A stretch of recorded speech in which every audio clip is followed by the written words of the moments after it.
Hello and welcome to episode 96 of Drink the Movies. I'm Brian here as always with Michaela. Michaela, we have come back-to-back weeks with some fall cocktails, but it is time. It is time for Halloween season to kick off officially with a spooky story, Poltergeist. Michaela, how are you doing? Are you excited for Halloween? I am so excited for Halloween. This is my favorite time of year, other than Christmas, but really, this is my favorite time of year. I love all things spooky and creepy and scary movies. Like truly good horror films are very few and far between. So I love that we're digging into it a little bit early this year, but that's just how we roll. We couldn't wait. What about you? We could not wait. Yeah, spooky season is upon us. I do like this time of year. Not like a huge if you've listened to the podcast at all, I'm not huge into like scary movies, but I do like them this particular time of year. I like the fall weather. I like all of the pumpkin flavored things and apple cider flavored things. That's always a good time, and it's fun to go back and, like you said, revisit some classics. I definitely have a handful of movies that I like to watch every year. We always seem to go back to the same ones, kind of in the same way you do with like Christmas movies, right? You have like the family favorites that you put on every year, and you watch them like that one time a year. And this movie that we're covering this week is definitely one of those because it is an all-time classic. So, Michaela, before we get into Halloween trick or treat mode, let's start with this. What's your favorite Halloween candy? Oh, that's hard. That's really hard. I really love the pumpkin shaped Reese's peanut butter cups. Oh, okay. Because they get the ratio between pumpkin and chocolate correct, or not pumpkin, but peanut butter and chocolate correct. That is Mm-hmm. a interesting ratio to mess with. And so I like those.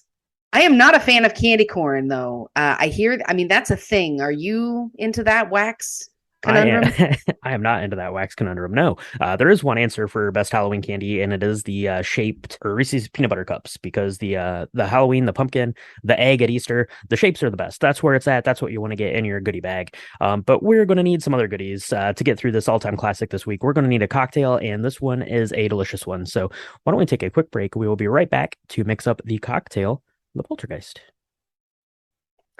So this week we're taking on a possessed spooky poltergeist house. And it only seems suiting that we would have a cocktail of the same name, which is called the Poltergeist. Now, Mm-hmm. we found this recipe on Waitrose.com, but I have to say, when we looked at it and we started to construct it ourselves at home, we realized it doesn't have a date on the website that we saw it on, but I'm pretty sure that this is paying homage to the newer remake of the Poltergeist. And newsflash, not the same thing. They're not as good. It's not as good as the first one. We're talking about the first one because All that's the true. only one we're talking about. And so looking at it, we thought, we could probably change this up a little bit, and we'll get more into why in just a minute. But here are the ingredients for everyone at home. We have 20 mils or an ounce of vodka, 10 mils of Tio Pepe sherry. We did not use that, and we'll get into why in a little bit. But another ounce of Saint Germain elderflower liqueur, half an ounce of fresh lime juice, and then a generous teaspoon of lemon sorbet. If you can't find lemon sorbet, you can use like a lemon Italian ice. It's basically the same thing as long as Mm-hmm. there's no Yep. cream in it. It's just supposed to be lemon and flavored. There's no cream, no dairy. Okay. And if you don't want to go through getting a lemon sorbet or anything like that, you could probably just do like a squeeze, like a half ounce of lemon juice, and throw in a teaspoon or so of simple syrup because that's really what you're trying to get out of that lemon sorbet. That's true. That's very true. Now, in this listing of ingredients, it talks about Tio Pepe sherry. We did not have Tio Pepe. We couldn't find it. What we used instead was something else, right, Brian? Yeah, that's right. So Tio Pepe sherry is a very, very dry sherry. It's not even really when you think of a sherry, you think of something more of like a fortified dessert kind of thing. Tio Pepe sherry is not that. It's very much along the lines of like a white wine. But we didn't have that, like Michaela said. We couldn't find it, and we didn't really feel like going out and getting it because what we did have was a very excellent bottle of Pedro Jimenez sherry, which is along the lines of a fortified wine. If you're familiar with port, kind of very much like a tawny port kind of thing. It's very luscious. It's very delicious. It has these beautiful kind of almond and oak notes, a little bit of like oxidization in there. It is a gorgeous type of sherry. You should just get a bottle of that and drink some. You can have it over vanilla ice cream, which was the tip I gave Michaela when we were doing this. And you should use that in this cocktail because this it tied it together really, really good. I don't know. It made it much darker, much more luscious, much more interesting tasting, I think, than the Tio Pepe sherry would have. And I think that was a happy accident and a good upgrade. Absolutely. So when we started to make this, I noticed immediately that it does not have this milky white hue because of the sherry that we used. Now, one of the things that you are going to do, you're going to put all of this stuff together. You're going to shake it. You're going to put it in a just a short glass, and you're going to trail some, they call for crushed blueberries, like a blueberry powder. Again, we looked at that and we were like, that doesn't look like the ectoplasm in the Poltergeist that we're covering. But if you use that really amazing sherry that we talked about and instead substitute powdered strawberries, which we had on hand, it looks just like the ectoplasm that's actually in the original Poltergeist. So not only was it a giant flavor upgrade, in my opinion, but it also has much more of the look and feel of the ectoplasm stuff that's in that crazy dimension where Carol Ann goes to and lives for a Yeah. week. And Yeah. it's real creepy And looking. that's right. Yeah, inside the realms of the house. But yeah, you get this huge hit of like strawberry on the nose from the crushed strawberries, and then just this very luscious, very well balanced actually with the that richer sherry and then the vodka and the Saint Germain. And then you get quite a bit of citrus out of that lemon sorbet. Um like I said, you could swap out some lemon juice and simple syrup to kind of make up for that if you don't want to do the sorbet. But this was really good. It was really easy to put together actually. And definitely something I could see having like as like a before dinner like cocktail, like a fancy dinner. You're having like a dinner party. Throw these together. Really delicious. Really delicious. So everybody should try this at home, because it's not only spooky and creepy and kooky, but it's also really tasty and not super hard. It seems kind of swanky because it's got a few different pieces of ingredients in it, but really easy to make, totally worth it, and very, very tasty. Yeah, absolutely. So give that one a try. Check out the website if you want to see pictures of ours and the written recipe, and mix one of these up because they're delicious. But for now, Michaela, we need to mix up another one of these because A, they're delicious, and B, this house we're going to is super creepy, and I'm going to need a cocktail to get through it. So why don't we take a quick break? We will throw some more sherry into our shaker tin, and we'll be right back to talk about this week's film, the classic Poltergeist. Spoiler warning for Poltergeist.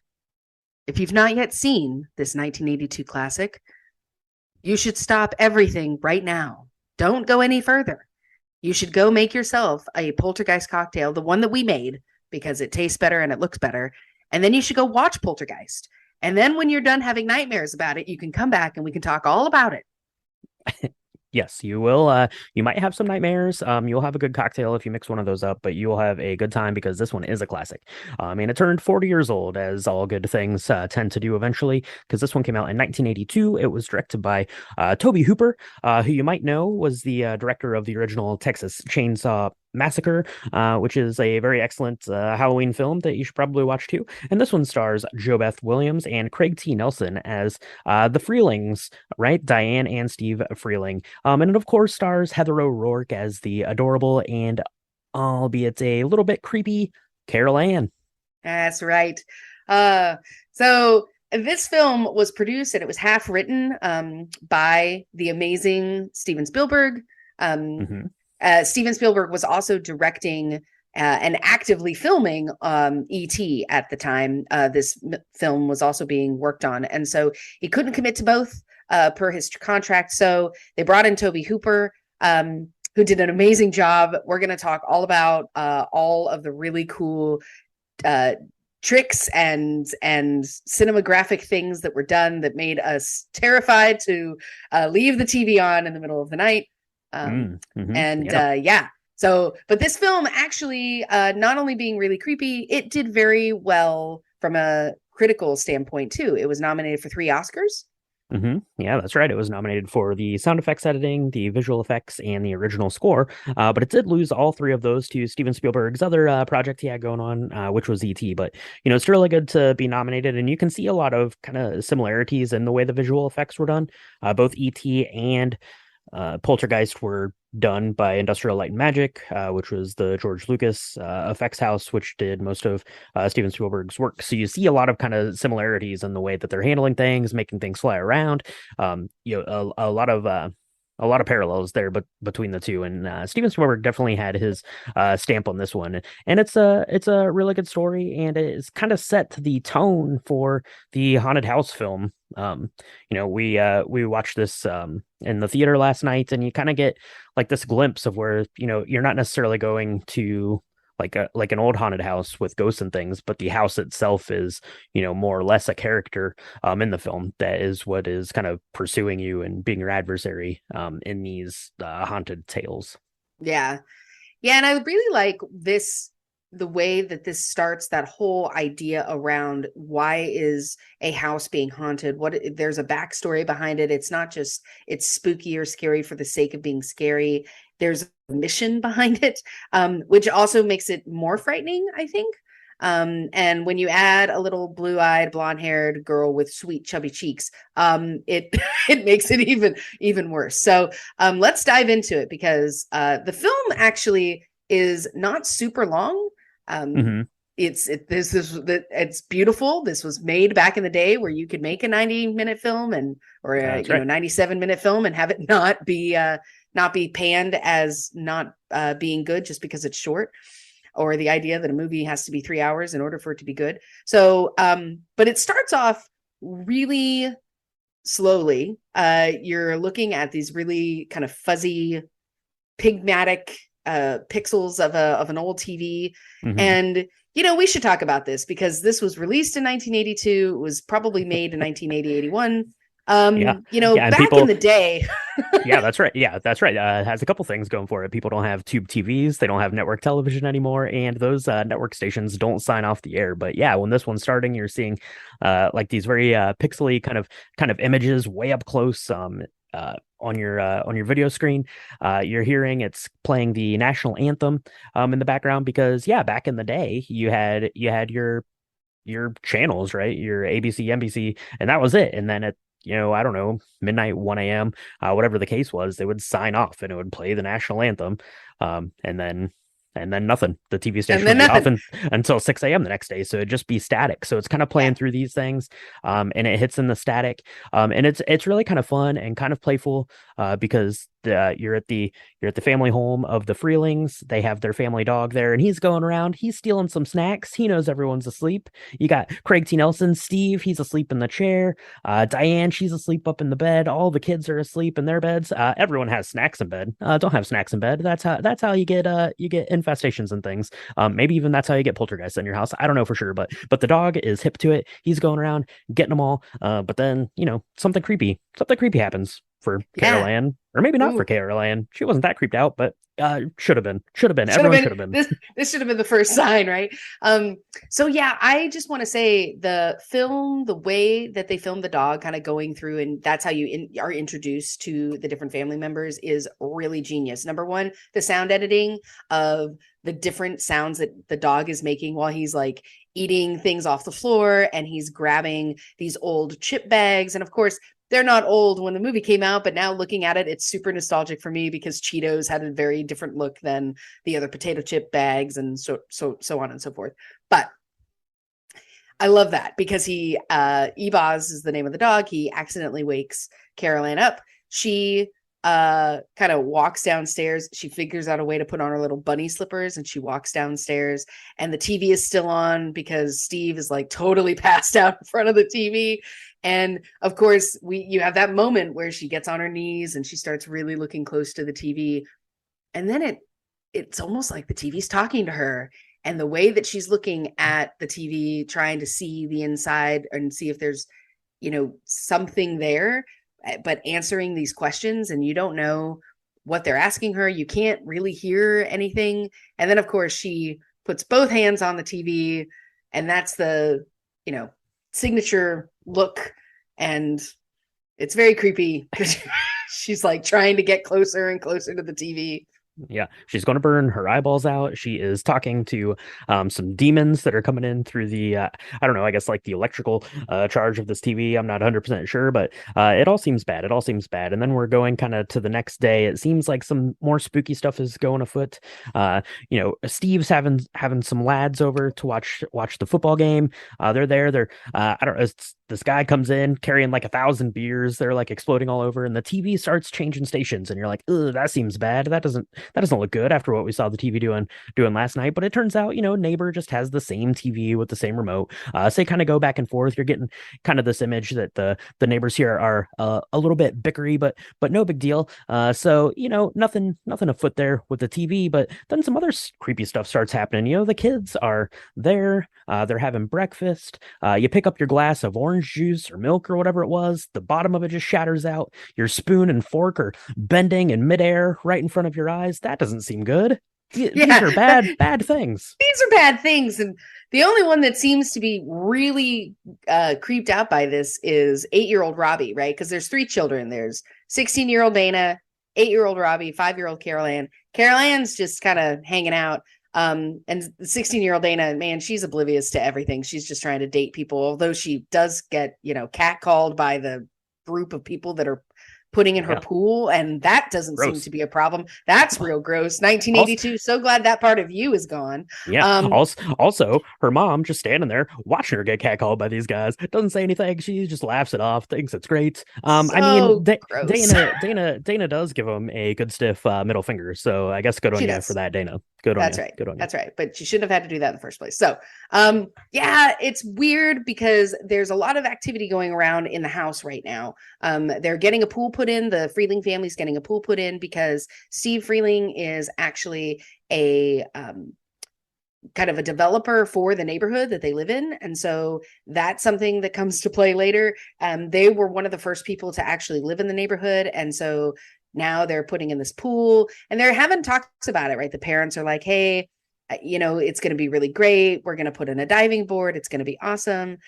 The mom's not super thrilled about that because she's like, what if the kids can't, what if they can't swim and they fall in and whatever. But while all of this is happening, they have a Tweety bird that inexplicably dies that morning that they have to go and bury.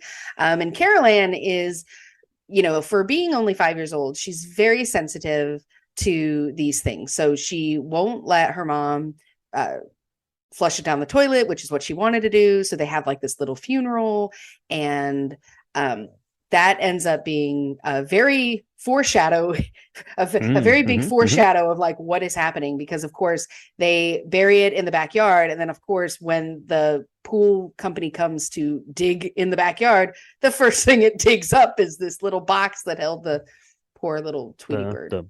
The poor little bird. Yeah. So the bird is not long for the world. It's kind of funny because Diane's trying to just flush it down the toilet when Carol Ann busts in and she's like, no, don't, what are you doing? And they have a little funeral for it. It's pretty cute. But yeah, other creepy stuff's happen. Like I mentioned, the spoons are bending, the glass is breaking, chairs start moving just on their own.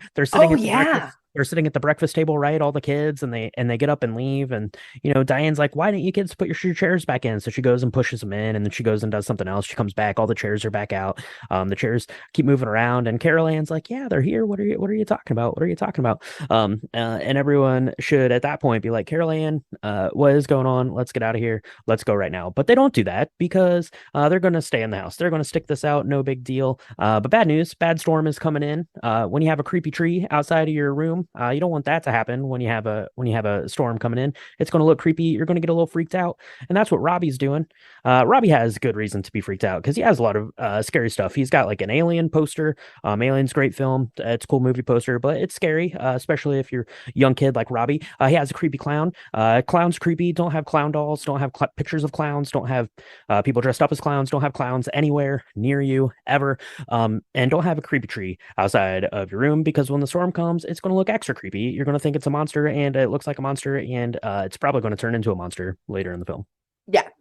Yeah. So it's interesting because the dad comes in and he tries to calm Robbie down. Robbie's like, look, I don't like this tree. It like looks at me and it moves. And he's like, hey, I picked this house. I picked this area to build the house next to the tree because it's a really wise tree. Like he tries to calm Robbie down, and then he shows him how to count the seconds between the lightning and the thunder and let you know if the storm is moving away or coming closer. And so that really helps the first night. Not so much the second night. The second night of the storm, it's really bad, and that's when things really start to go down. Now, it's important to know he comes home, this Steve guy, right? He comes home from his day of going and talking to people about how amazing the houses are and how they're expanding. They're going to be expanding. There's like 4 or 5 phases to this planned community and how great that's going to be.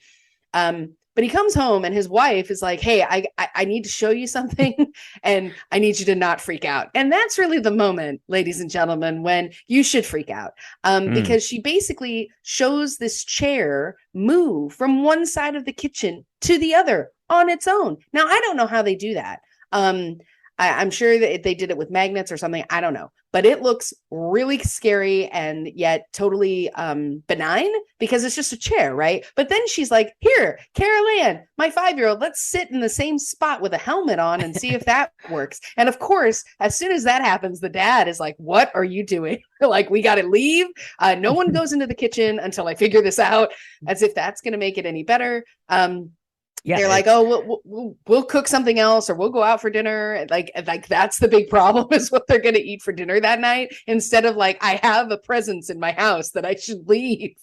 Yeah. Caroline's like, I'm hungry. Do I have to do this? But yeah, she puts her on the floor and she slides across because, right, she drew like 2 circles on the floor where the chair was moving between these 2 circles. Then she puts Caroline down there with her football helmet on. And then Diane says to Steve, she says, do you want to try it? And he's like, no, what is wrong with you?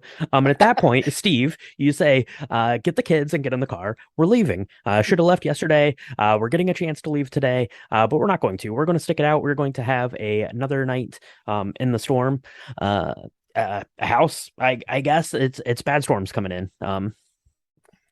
Yeah, and this one, oof. So the tree, this tree is actually really interesting because it doesn't have a lot of small twig, arms. It's just got these really big, oaky, just thick limbs, right? It doesn't have a lot of this twiggy kind of limbs. And so it looks like it's moving, and then all of a sudden it totally grows like these arm things and goes through the window at Robbie. Carol Ann's screaming, Robbie's screaming. And the way in which they filmed this was really cool because, of course, they wanted it to look like the tree was literally eating Robbie. Which is terrifying. There's tons of dirt and sludge everywhere. He's like covered in, it looks like he's been dipped in like 40 weight oil, but yeah. They film this backwards. So they actually pull him out. He's being pulled out. But because the way they film it, it looks like he's being drug into the actual tree. The parents start freaking out and they're trying to find Robbie. They go outside.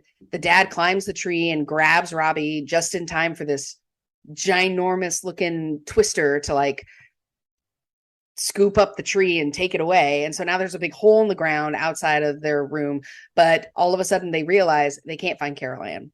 Meanwhile, while this is all happening, there's this really creepy scene where this light opens up from the closet because that's where all the scary things happen in the world. And poor Carol Ann is like holding on to the top of her bed. Now, I grew up with a bed very similar to that. It's made of like plastic weave. Like it is not very strong, but she's holding on to it because everything is getting sucked into the closet. Like all the bedding, all the toys. There's like a bunch of dirt coming from the floor that you see. I don't know how they did this, but it is it's like a vacuum, but it's the most powerful vacuum. And she's like flying midair. She's holding on. And of course, the top of the bed breaks. She flies into the closet and you don't know where she is. And of course, the parents are freaking out. They're like all the bed, like literally the 2 beds are inside this closet. I don't know how that all fit, Yeah. Yeah, everything is flying into the closet. It is bad news. The lights coming out of the closet, everything is going in there. Yeah, Carol Ann is holding on for dear life. It's pretty awesome. But the night before we had the storm, the kids ended up in the bed. Carol Ann goes back onto the TV, and you see this crazy ghost thing come through and like plant itself in the wall. She turns around and says, "They're here." As creepy as all get out. Should have left the house then again, as I said. But yeah, second night we find out that they are indeed here because yeah, everything gets Robbie gets half eaten by a tree, which is bad. And then Carol Ann gets sucked into this closet. Parents are freaking out. They run into the house. They are looking in every room trying to find Carol Ann. They finally make their way to the closet. They think that they might have found her, but nope, it's just that creepy clown. Get rid of creepy clowns, kids, especially, for the next month. Don't have them in your house. So yeah, Carol Ann is nowhere to be found, but she can be heard. Late at night, when you turn the TV on to a certain channel, you can call out for Carol Ann and she will try to talk to you. Oh, and as a parent, I have to say, so I watched this obviously as a kid. This is that scene where they're like taking everything out of the closet is so terrifying because they see this body looking thing that is covered in a sheet and they think it's their daughter. And they, at first, they're looking at each other like, oh my God, she's dead because of whatever came and ransacked the room somehow, like she's been hit by debris or something. And then they take off the sheet and it's the horrible looking clown and they are just crying because they're like, well, we're glad she's not dead, but she's not in here, so where is she? And that moment when you hear her say mommy through the TV for the very first time, it is heart-wrenching. Jo Beth Williams did a great job of being like completely just traumatically affected by it. Like you can't tell if she's laughing or crying because she's so like manically upset. And they're running around, they're saying, where are you? Why, and she says, I can't see you, mommy. Oh, it's totally heartbreaking and heart-wrenching, but it's also really scary because you're like, well, where is she? If she's in the TV, how do we get her? How do we get her out? Yeah, they think she might be like trapped in the walls. They don't know what's going on, right? But they know that their house has come to life. It has tried to eat and devour all the kids, all of them. Things are bad. Things are flying around in that room now, right? They go in trying to look for her, and everything's flying around, just kind of like everything's flying around in ET. You see a lot of similarities in the way things look, flying around in there. But what are you going to do, right? Your kid is missing. It's been absorbed into the electrical charge you're getting from the TV. That's you can hear her, she's somewhere. But how are you going to find her? You don't go to the police because the police are going to be like, Diane, Steve, you guys are insane. Come with us this way to this padded room. No, you're going to go see the experts. You're going to go see Dr. Lesh, who's played by Beatrice Straight, and her helpers, I guess, in the all things paranormal, Marty and Ryan. What are they going to do? They're going to come to the house. They're going to be like, we're experts on ghosts and haunted houses and things. Let us come. We'll take a look. We'll see what's going on. They go up, they open the door, they see the stuff flying around, and they freak out. They're like, nope, this is way above our pay grade, but we are here to help. Yeah, so they have a bunch of equipment that's kind of interesting. They've got a lot of cameras and they've got a lot of weird like recording, like measure the ether in the air. And Marty is probably my least favorite of the two. Ryan is played by the amazing Richard Lawson. He's like, I know what's up. I'm scared, but I'm gonna keep calm. Marty is like, oh my gosh. He's like kind of a lot. This might not be his line of work that he should be choosing. He's a little too jumpy for that. And he eats a lot. And so probably one of the scariest scenes in this whole film is it's in the middle of the night. It's been like 3 days with these folks being there, just kind of recording things and trying to see things. And it's the middle of the night. And of course, Marty decides it's a great time to go make himself a steak in the kitchen. Not a good idea. You still get hungry. You still get hungry for hungry. food. You're gonna eat a steak in the middle of the kitchen. I mean, it is legitimately the middle of the night. Everyone else is asleep. But this is the most amazing part of the movie for me because Marty is like, hey Ryan, I'm gonna go take a snack, take over watching these TVs, and Ryan's like, sure, and then he just sits there and doesn't look at the TVs for even 1 second. But Marty's like going in. He's like, want to get something to eat. I thought he was going to like go out and get some food. Nah, he's just going to go in and go through the Freelings like cabinets and fridge and start taking their food. He's eating like crackers off the thing. But yeah, he finds a steak. He just throws it like raw just down onto the counter as you do. No cross contamination worries there. But Hey it's man, kind it of a was the worry 80s. when you look at it and that steak is crawling across the counter. That doesn't seem good. Yeah, no. Oh, so he's got like a chicken bone in his mouth because, of course, he's taken some fried chicken out of the fridge. And yeah, it starts to move. And it like, I don't know how they did it because it looks like a real steak. It looks like it's moving. And then when he, and it's real dark, the lighting's not great. Also, why would you cook in the dark? Doesn't make any sense, but whatever. He shows like a flashlight on it, and it looks like all this gross stuff starts crawling out of the steak. And you think it might be maggots, but they're big and chunky. It's really gross. And then of course he drops the chicken bone that he's eating, and there's maggots in that. So he goes to the bathroom and he starts to like basically tear all the flesh off his face. Yeah. And fun fact about that, because they only had one shot to do that because of the hair and makeup that they did.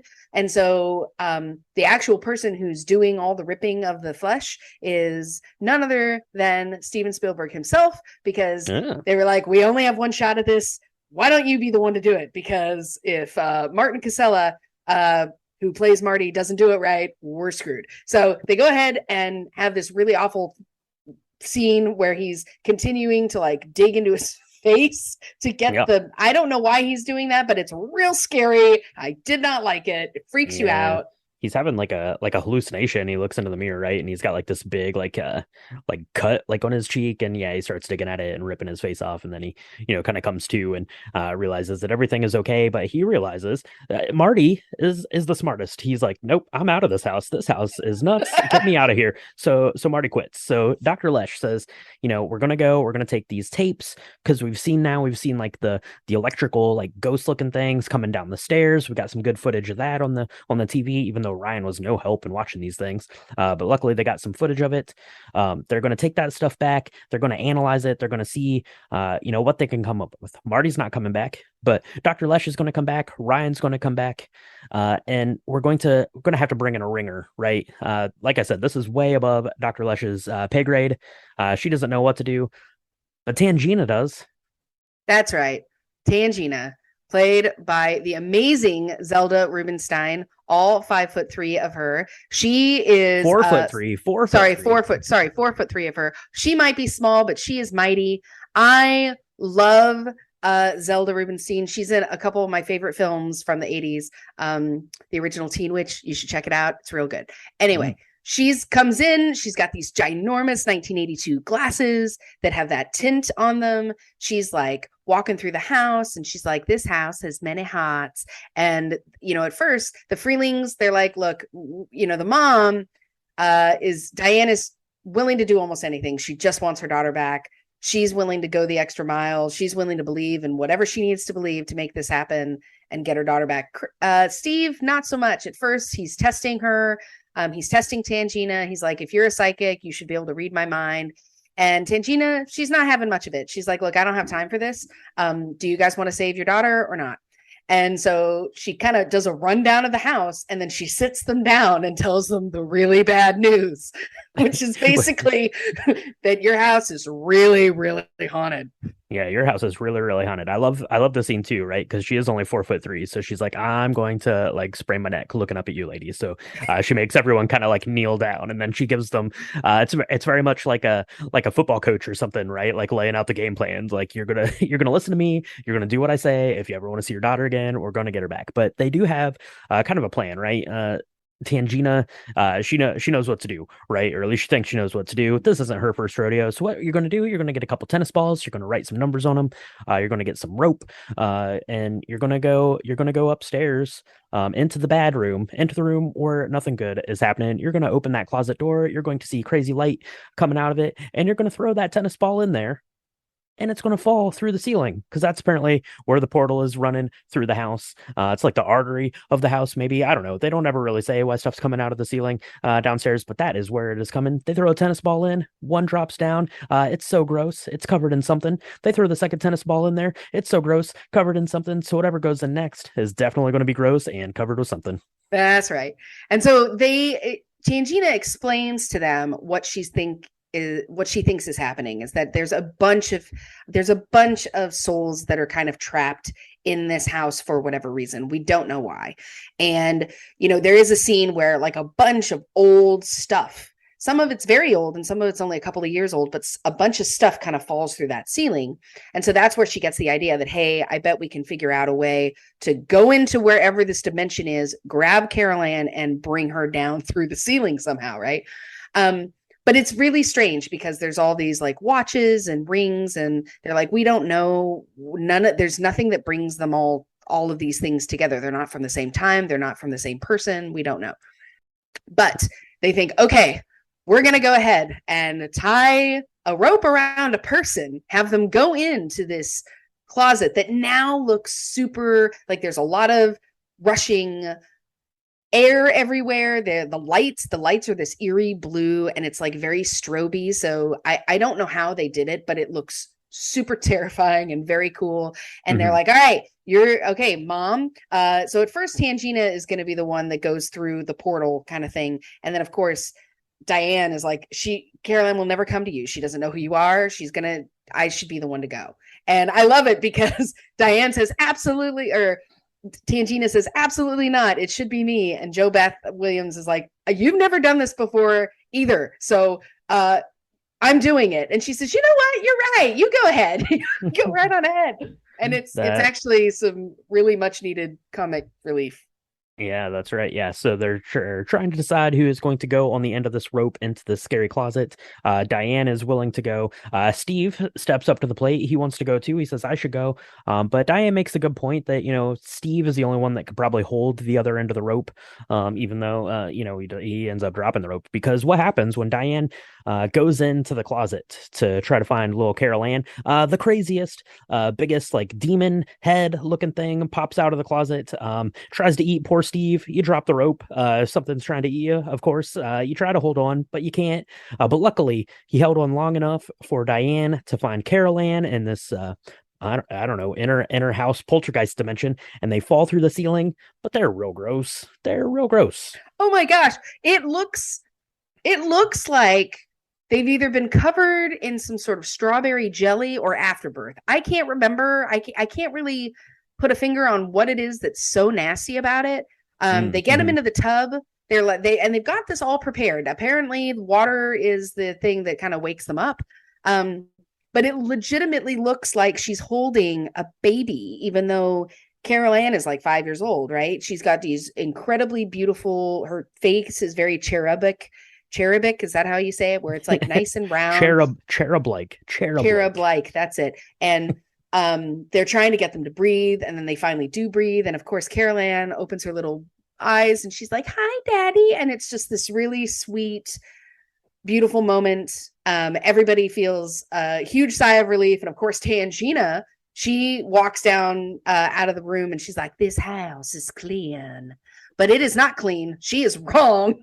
There is some serious not cleanness. It is still a very not clean house. The house is still not clean. That's right. Yeah. And Carol Ann, she's no worse for wear. She doesn't even care that she's been like trapped in this other dimension or whatever for a couple of days. No big deal to her. Diane, though, upset, obviously, of course.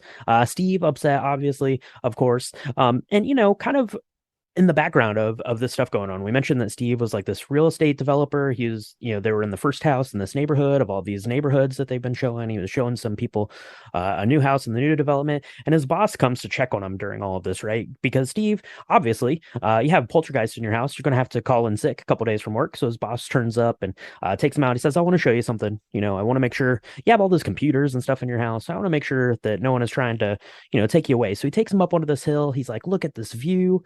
Wouldn't this be a great place to live for your new house? And Steve's like, yeah, this is a nice view. That might be okay. But one problem, there's a giant cemetery right here. And his boss is like, no big deal. We'll just move the cemetery. People don't care. No one will complain until Steve complains. He's like, maybe you shouldn't do that. Maybe that is not a good idea. But the boss doesn't care. He's like, we'll just move this thing. We've done it before. spoiler, right down where your house is, move that cemetery there. And at And that it's point, Steve's fine. like, oh, that explains something. That explains a That thing or two explains it. about my house. Yeah, so Tangina's trying to get a handle on what's happening and why they were interested in Carol Ann in the first place. And Carol Ann had been physically born in that house. That's probably a great story with a lot of afterbirth as well. However, Mm-hmm. the Tangina saying, "Hey, her life force is so strong and it's so attractive. There's a bunch of folks and there are a bunch of souls that don't know where to go, and they're very lost, or they're angry because they don't want to be dead." And there's a light, and it's this mythical light, that a lot of people think about as the light to the next world, as it were. And so her life force is creating a light as well, and so they're confused and they don't know where to go. And yet there's also this evil presence that was using that light to manipulate all of these souls somehow. And so not all the souls are bad, but definitely this beast kind of evil thing has been trying to manipulate her. And that's why Carol Ann was attracted to even talking to the TV, right? Because in Tangina's explanation, she says, to Carol Ann, this is just another child. He speaks to her like, a child would speak to another child. So she doesn't know, she doesn't understand. And she's forgotten all of this now that she's out and they're moving and they're like packing up everything they own. It's been like the fastest move in the history of moving. Mm-hmm. But everybody else is very terrified, and it's coming kind of home to roost of, hey, maybe they moved a cemetery and that's why these people are all upset. Who knows? Yeah, Except exactly. Yeah. of Yeah. course, Yeah. right? Yeah. They move the cemetery, people are upset, but problem solved for now. We got Carol Ann back. Things seem to be going good. And at that point, you say you have had multiple times to just go ahead and get out of the house. And that's what they're going to do, right? So you see them, they are packing up the house, the movers are there, they're getting stuff out of there. Steve says, I gotta go into the office for some reason. And that's what I'm going to do. So Diane and the kids, Carol Ann and Robbie, are going to stay in the house. They've sent Dana away. She's going to stay with friends. She's like, no, you guys dumb. I'm going with my friends. Get out of here. Yeah. But Diane and the kids are there. Diane got some sweet gray streaks in her hair. I guess that is an effect of going into the poltergeist realm. Got some sweet gray streaks. She thinks that they looks pretty cool. That's what she says to Dana, but she decides that now is the perfect time to go ahead and dye those back to her natural color with some box color. And she's going to send Carol Ann and Robbie to go to bed because it's bedtime. Steve says he's going to be home early from work, but it's already like, I don't know, like midnight or something. It's dark. So where do you send your kids to go sleep? You send them back to the room where they got abducted by a tree and swallowed into another dimension to go take a nap. And you're going to go take a nap in the bathtub while you're doing your curls, getting those gray Yeah. streaks out of your hair. What are you doing, Diane? What are you Uh, doing? This is and terrible, terrible, terrible, terrible. it is not great parenting or life choices. However, this is, I will say, when things start to fall apart a little bit from a plot perspective, because number one, I really don't. He's like, I'll be home early. He's not home early. It's like 10 o'clock at night by the time he gets home. Okay, why would she leave her kids? I don't know. Why is there not a hole in the wall where the tree came to eat poor Robbie? Don't know. Don't know. The bed is magically, Carol Ann's bed is magically okay and not broken into pieces. So there's a couple of things that kind of fall apart at this point, but at this point, you're so terrified you don't care. So so Diane is in her bathtub, and you're so sure that something's gonna like grab her out of in the tub or something, and nothing happens. The buildup is just delicious and awful at the same time, because you Mm-hmm. know that things are not over, that the house is not done. And so of course we have that stupid clown again where it's terrifying. It's sitting at the edge of the bed. Robbie doesn't like it. He tries to put a jacket on top of it. It doesn't work. And then he goes to sleep or closes his eyes for just a minute. When he opens his eyes, of course, the Clown is nowhere to be found. And then, I mean, he's really brave because I would have just screamed and run out of the room, but not Robbie. Robbie decides he's going to check under the bed. It's not under the bed, it's sitting right there beside him, and it starts to choke him. I mean, this thing really wants to kill Robbie. Whatever it is, Mm. doesn't like little boys, doesn't like 8-year-old boys. Right, So then, of right, course, they're screaming, and she can't even hear him scream because she's doing her hair. She's drying her hair for the 7th time that night. It's that's right. That's right. You want that box color to set. That's what you want to do. But yeah, it doesn't hear the screaming. Carol Ann is screaming, and Diane is finally makes her way into bed. But then about then, they would have made it. The practical effect is awesome, right? Because she like ends up like sliding up the wall and across the ceiling and down the other wall. Where they're like spinning this room around. I guess is how they would have done it. But it looks really cool. And things are bad. She's going to go grab the kids, say it's time to get out of here. Don't go back into that closet. She pulls them out just in the nick of time as that closet swallows everything again. So what did you think was going to happen, Diane? But she gets them out of the house just in time for Steve to get there. But unfortunately, some bad things are happening, right? Diane ends up like falling into the pool and she's trying to get the kids out. There's a bunch of like skeletons coming up, like coffins are popping up out of the ground with skeletons coming out of those. And it's dawning on everyone. It's dawning on Steve as his boss turns up to see what all this commotion is. Says, you didn't move the cemetery. You just moved the headstones. You left all the bodies here. They're buried under my house. They're buried under my pool, and they are mad at us. And we are getting out of here. But not before. This poltergeist realm decides if it can't swallow the kids, it's going to swallow the whole house. That's right. And I have to say, this visual effect is still pretty stunning. Because they finally get out of the house. I mean, there's a bunch of things that are amazing to watch in this last sequence, from a lights, camera, action, like all the cinematography. They create this really long hallway that looks like it's, I don't know, 300 feet long. And that's really cool. But when the house kind of sucks upon itself and eats itself, it is so cool because, and I have no idea how they did it, but I think you mentioned, Brian, that they talked about that a lot in the Industrial Light and Magic documentary. Yeah, if you go on to Disney Plus, you can watch the Light and Magic documentary, and I want to say it's in the 3rd episode where they're talking about doing some of the effects here for Poltergeist, and they talk a little bit about how they did that trick there with the house imploding on itself, and it's really cool to see it and see how they did it. But and yeah, it looks amazing, which of course obviously is why it got the Emmy nomination for best visual effects.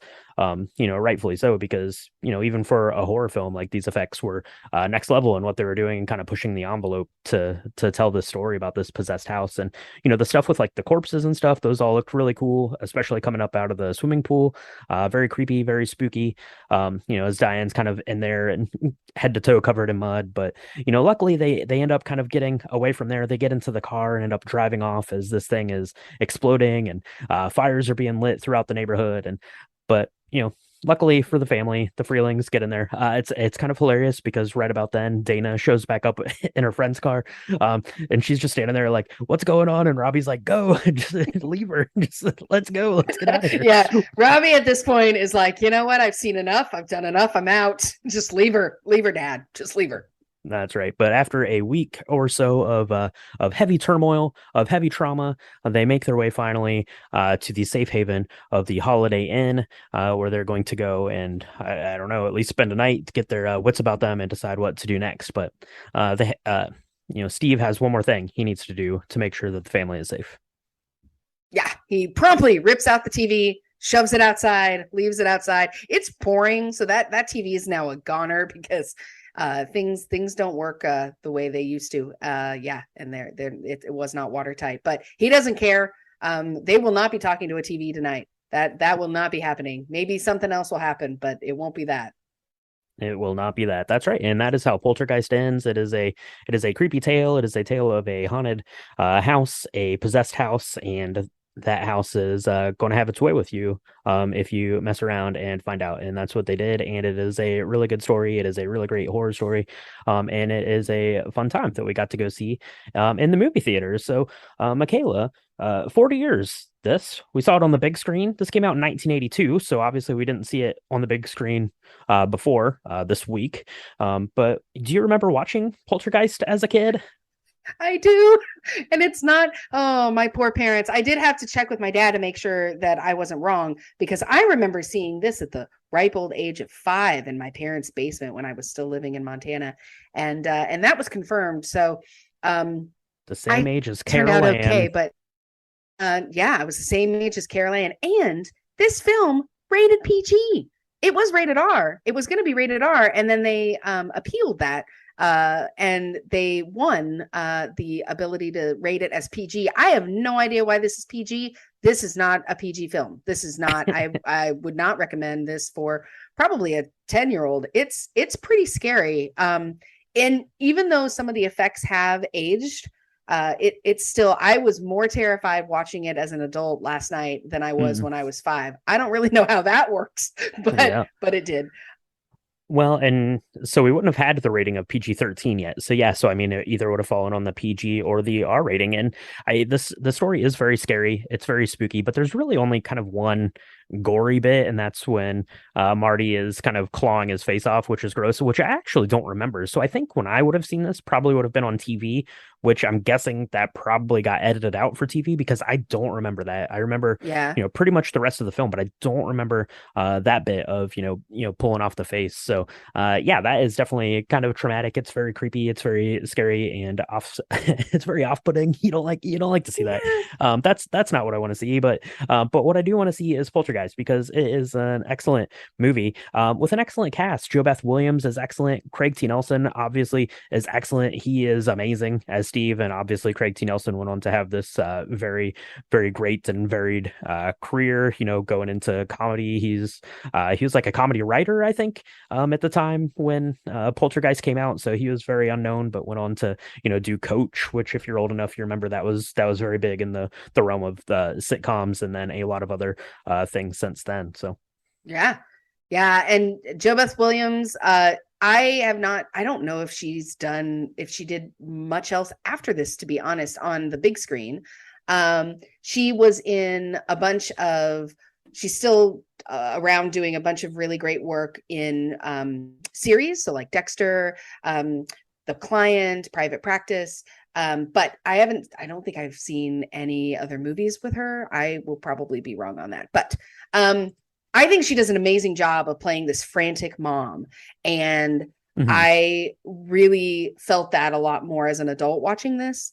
And of course, Heather O'Rourke, she was just the cutest little girl. She had this really amazing talent for being epically cute and creepy at the same time. You just kind of wanted to cuddle her. And, you know, she was in all three of this Poltergeist trilogy. So for those of you that don't know, they made a Poltergeist 2, they made a Poltergeist 3. They're not nearly as good. I think everybody is kind of stacked hands on this Poltergeist 1 being the one to watch if you're not going to watch all of them. Mhm. Unfortunately, Heather O'Rourke passed away as right before Poltergeist 3 came out.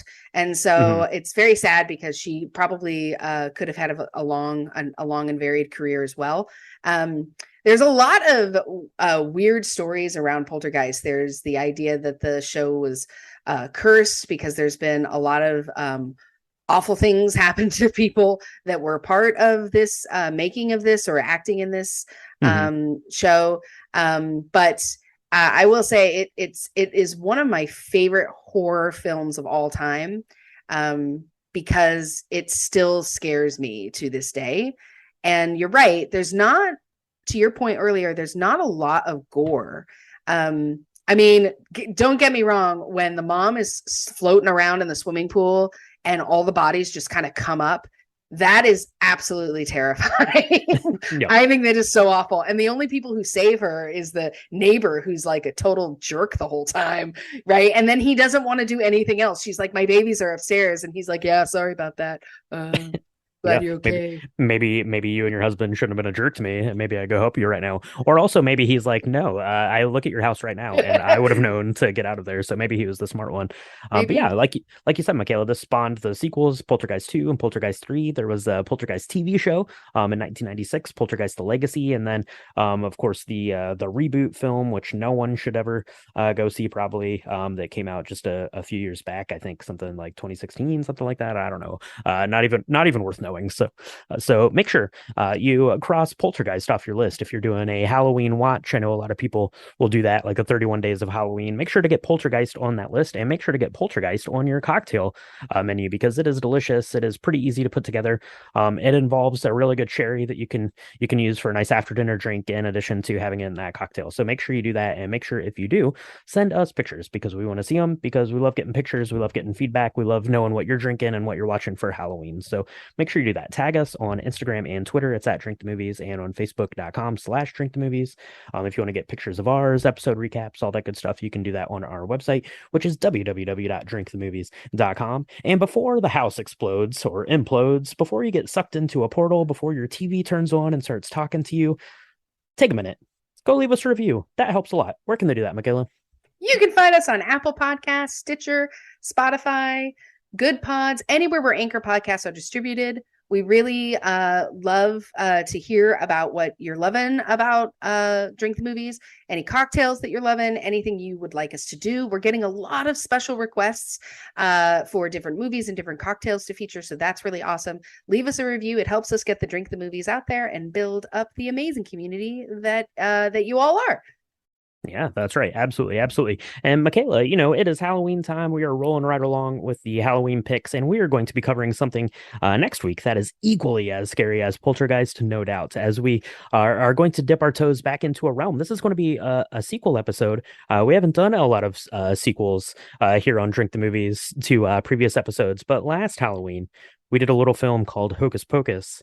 And next week, we're going to be doing a little film called Hocus Pocus 2. So stay tuned for that and make sure to catch us in the lobby bars on Mondays to get a quick, recipe recap and some box office news. And then follow along. Let us know what you're watching for Halloween. But for now, Michaela, I've got a lot of leftover sherry. I think you have a cup or two of lemon sorbet. Let's whip up another one of these and I go watch Hocus Pocus, I guess. Yeah. I'm gonna need. I hope it's less scary than this because I need a minute. I think this one was real creepy.